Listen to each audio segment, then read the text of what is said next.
लाल कांदा आहे शेतकरी मित्रांनो. सध्या मार्केट डाऊन आहे. 15, 16, 17च्या पुढे जास्तीत जास्त 19 याच्या पुढे भाव नाही आहे. आणि आमचा लाल कांदा आहे बघा. आम्ही आता तो जागेवर दिलेला आहे, कारण हा जास्त दिवस टिकत नाही. ते भाव जरी कमी असले त्यामुळं हा ठेवून उपयोग नाही, त्यामुळे आम्ही दिलेला आहे. जवळजवळ 60 गोण्या आमच्या निघल्यात, कारण ॲव्हरेज नाही निघलं, पण चला खर्च फिटला आहे त्यामुळे जास्त ठेवण्यात आनंद नाही आहे. आमच्या बंधूचा पण कांदा आहे बघा तिकडे, त्यांच्या 80 गोण्या निघल्यात. चला चांगल्यापैकी बऱ्यापैकी. त्यामुळे शेतकऱ्याने लाल कांदा सध्या काय आवक वाढायचा विचार दिसत नाही, त्यामुळे कांदा देऊन टाकणे, आपला खर्च वसूल करणे, असा कांदा आहे बघा. कांदा आम्ही तो दिलेला आहे. आज आता ह्या कांद्याच्या गोण्या जातील आणि 4-5 दिवसात पेमेंट भेटून जाईल बघा आम्हाला.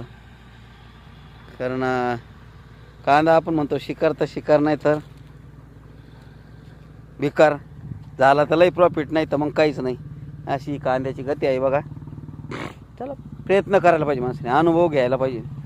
अनुभवातूनच माणूस चला शिकायला भेटतं बघा. त्यामुळे आम्ही लगेच कांदा द्यायचा झटपट निर्णय घेतला. तरी थोडासा एक निर्णय चुकला म्हणून थोडंसं 1-2 रुपयात तफावत झाली, पण चला देणं महत्त्वाचं आहे. त्यानंतर आम्ही लगेच गहू केला बघा, कारण वेळ वाया घालणं चुकीचं आहे. आता हे 8 दिवसाचा गहू झाला. याला आंबोनी पाणी पण दिलं आहे छान प्रकारे. हा गहू झालेला आहे बघा. शेतकरी बंधूंना चला सकाळी सकाळी जय श्रीराम. सकाळची सुरुवात. आणि शेती म्हणल्यावर काही ना काही करत राहावंच लागतं. या पिकात नाही तर दुसऱ्या पिकात शेतकरी हा घाबरत नाही. या जगात शेतकरी हा एक असा कर्तृत्ववान माणूस आहे का तो कुठल्याही परिस्थितीला सामोरे जाण्याची ताकद शेतकऱ्यात असते. घाबरून चालत नाही. चला नव्याने दुसरं पीक, ते नाही तर हे प्रयत्न करणे, चिकाटी सोडायची नाही बघा.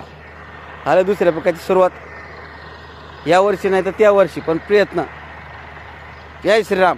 असेच नवनवीन व्हिडिओ बघण्यासाठी आपल्या चॅनलला लाईक आणि सबस्क्राईब करा. आता हे 8 दिवसाचा गहू झालेला आहे बघा आपल्या. कांदा देऊन त्यानंतर गहू. जय श्रीराम.